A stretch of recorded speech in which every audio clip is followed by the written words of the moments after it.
RTC కార్మికులకు స్వీట్లు పంపిణీలో అవినీతి ఆరోపణలు. విజిలెన్స్ విచారణ జరుగుతున్న తీరు మారలేదని కార్మికుల ఆవేదన. మెదక్ ఆర్టీసీ కార్మికులకు స్వీట్లు పంపిణీ చేయమని పై అధికారులు ఆదేశించినా మెదక్ ఆర్టీసీ డిపో అధికారులు నిర్లక్ష్యంగా వ్యవహరిస్తున్నారని కార్మికులు ఆరోపిస్తున్నారు. వరలక్ష్మి వ్రతం, రాఖీ పౌర్ణమి సందర్భంగా ఆర్టీసీ కార్మికులకు స్వీట్లు పంపిణీ చేయాలని ఎండీ ఆదేశాల మేరకు నిధులు మంజూరు చేశారు.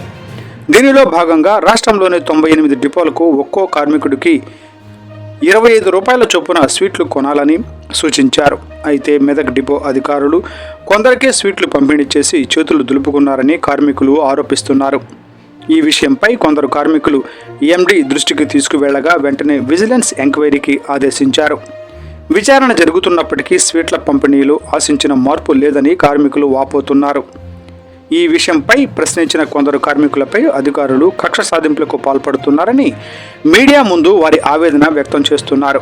ఇటీవల కార్మికుల సంక్షేమం కోసం బిర్యానీ పంపిణీ చేయాలని ఎండీ ఆదేశాలు ఇవ్వగా సరిగ్గా ఉడకని బిర్యానీని పంపిణీ చేయడం వల్ల కొందరు అనారోగ్యం పాలయ్యారని కూడా ఆరోపణలు ఉన్నాయి. ఈ విషయంపై మెదక్ ఆర్టీసీ డీఎంను వివరణ కోరగా 80% స్వీట్లు పంపిణీ చేశామని తెలిపారు. ఆగస్టు 30 వరకు స్వీట్ల పంపిణీ జరిగిందని, ఇప్పటికీ అది కొనసాగుతుందని కార్మికులు అంటున్నారు. ఈ సమస్యపై ఉన్నతాధికారులు దృష్టి సారించి న్యాయం చేయాలని కార్మికులు కోరుతున్నారు.